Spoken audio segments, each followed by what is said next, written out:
Kagulat World. Buong Asia muling umiinit ngayon sa mundo ng tennis dahil sa isang laban na parang may unfinished business. Hindi lang ito simpleng second round match sa Italian Open. Isa itong revenge mission para kay Alexandra Ayala, laban sa Chinese star na si Wang Xinyu, matapos ang masakit ngunit makasaysayang semifinals clash nila sa Auckland noong Enero. At ngayon, sa clay courts ng Rome, muling nag-cruise ang landas ng dalawang pinakamainit na Asian stars sa women's tennis. Matapos pabagsakin ni Alex si Magdalena Frech sa isang emotional at mahirap na 3-set battle, agad nagliyab ang social media nang makumpirma na si Wang Xinyu ang susunod niyang makaharap. Hindi ito ordinaryong rematch dahil tandang-tanda pa ng tennis fans kung paano nawala sa kamay ni Alex ang panalo sa Auckland matapos magkaroon ng momentum at halos kontrolin ang laban. Ang final score noon, 5-7, 7-5, 6-4 pabor kay Wang matapos ang halos 3 oras na bakbakan. Pero ibang Alex na ngayon ang papasok sa Italian Open. Mas mataas na ang ranking niya. Mas sanay na siya sa WTA pressure at mas matapang na siya laban sa mga top players. Sa katunayan, pumasok siya sa Rome bilang world number 42 habang si Wang naman ay nasa world number 33 at seeded pa sa tournament. At dahil dito, hindi lang Pilipinas at China ang nakatingin ngayon. Buong Asia nakatutok. Dahil sa unang pagkakataon sa matagal na panahon, may dalawang Asian stars na parehong kayang sumabog sa pinakamalaking stage ng tennis world. At sa Rome, isa lang ang aangat. Parang pelikula ang naging build-up ng rematch na ito para kina Alex at Wang Xinyu. Noong Auckland semifinals nitong January, halos nasa kamay na ni Alex ang ticket papuntang finals. Matapos niyang makabawi mula sa mabagal na simula at maagawang first set 7-5, akala na marami tuloy-tuloy na ang pagpasok niya sa championship round. Pero doon nakita ang experience at composure ni Wang Xinyu. Hindi siya bumigay. Unti-unti niyang binago ang tempo ng laro gamit ang kanyang malalakas na serve at aggressive baseline attacks hanggang tuluyang maagaw ang laban sa score na 5-7, 7-5, 6-4. Masakit iyon para kay Alex dahil sobrang lapit na niya sa isa pang WTA final appearance. Ngunit ironically, iyon ding pagkatalo ang tila naging turning point ng kanyang season. Simula noon, mas naging consistent siya sa malalaking tournaments. Nakapasok siya sa round of 16 sa Miami at Indian Wells, umabot sa quarterfinals sa Dubai at Abu Dhabi, at lalo pang lumakas ang kanyang pangalan sa international tennis scene.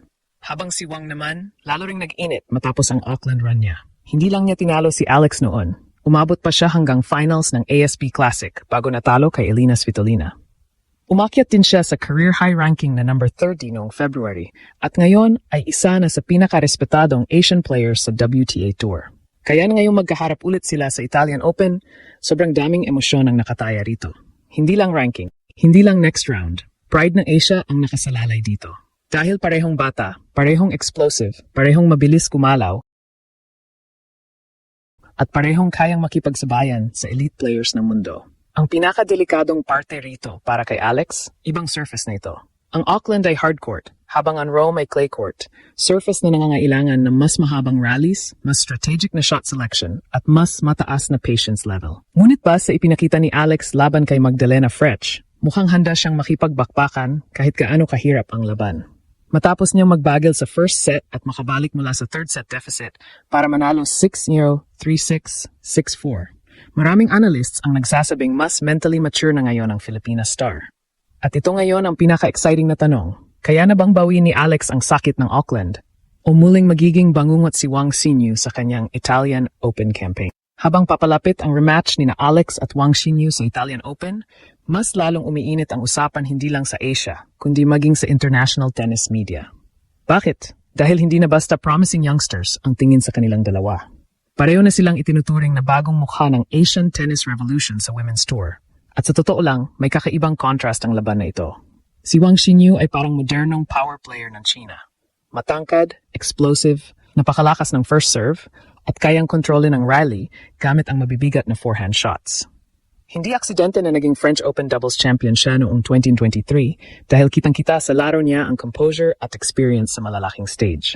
Sa clay court pa mismo ng Europe, mas komportable siyang gumalaw dahil sanay siya sa mahabang exchanges at strategic point construction. Pero ang problema para kay Wang ngayon, hindi na rookie-level player si Alex. Ito na yung version ni Alex na nakatalo ng mga top names, sumabog sa WTA tournaments, at natutong mabuhay sa pressure moment. Sa Auckland kasi, may mga pagkataon na parang kinakabahan pa si Alex kapag dumarating ang crucial points. Ngunit sa mga sumunod na buwan, ibang maturity ang ipinakita niya. Umabot siya sa malalalim na rounds sa Indian Wells at Miami at lalo siyang naging agresibo sa baseline exchanges. At kung may isang bagay na posibleng magpabago ng buong dynamics ng rematch na ito, iyon ay ang surface. Clay court ang Rome. Mas mabagal ang bola rito kumpara sa Auckland hardcourt. Mas humahaba ang rallies, mas sinusubok ang footwork, patience at stamina. At surprisingly, mukhang nag-adjust na si Alex sa ganitong klase ng laban. Laban kay Magdalena Frech, hindi siya nagpanic kahit pumalik ang momentum ng kalaban. Mula sa dominanting first set hanggang sa tense na third set comeback, ipinakita niyang kaya niyang mag-reset mentally kahit lumalala ang pressure. Ito ang pinaka-importanting pagbabago sa kanya ngayon. Mas kalmado na siya. At kapag kalmado si Alex, doon siya pinaka-delikado. Hindi rin dapat maliitin ang emotional factor dito. Tandang-tanda pa ng fans ang Auckland semifinal kung saan nagkaroon si Alex ng match point, ngunit hindi niya naisara ang laban. Si Wang mismo, umamin pagkatapos ng match na ramdam niya ang pressure mula kay Alex at sa malakas na suporta ng Filipino crowd. Kaya ngayong magkikita ulit sila sa Rome, siguradong dala-dala pa rin ng dalawang players ang emosyon ng unang laban nila. Para kay Wang, ito ay pagkakataon para patunayan na siya pa rin ang mas dominanteng Asian star. Pero para kay Alex, isa itong pagkakataon para burahin ang isa sa pinakamasakit na what-if moments ng kanyang career. At mas nakakatakot yon. Dahil ang gutom na Alex, ibang klase lumaban. Ngayon, maraming tennis analysts ang nagsasabing posibleng ito na ang isa sa pinakamalaking turning point matches sa career ni Alex. Hindi lang dahil sa prestige ng Italian Open, kundi dahil sa posibleng epekto nito sa buong trajectory ng kanyang season. Kapag natalo niya si Wang Xinyu sa Rome, hindi lang siya basta abantay sa next round. Posible rin siyang makaharap si Elena Rybakina sa third round, isa sa pinakamapanganib na player sa buong WTA Tour at kasalukuyang world number 2. At isipin ninyo iyon. Mula Auckland Heartbreak hanggang possible blockbuster showdown laban sa isa sa pinakamahusay na players sa mundo. Parang cinematic ang pag-angat ni Alex ngayong 2026 season. Pero bago mangyari ang lahat ng iyon, kailangan muna niyang lampasan ang pinakamahirap na uri ng kalaban, yung player na minsang sumira sa momentum niya. At dito pumapasok ang mental warfare. Sa tennis, napakahalaga ng head-to-head memories. Kapag alam ng isang player na natalo kanya dati sa pressure moments, may psychological advantage agad siya. Alam ni Wang na kaya niyang pigilan si Alex kapag umiinit na ang laban. Alam niyang kaya niyang i-extend ang rallies hanggang magkamali ang Filipina star. Pero may bagong factor ngayon na posibleng bumaligtad sa laban. Confidence. Nung Auckland, si Alex ay racing star pa lang na sinusubukang patunayan ang sarili.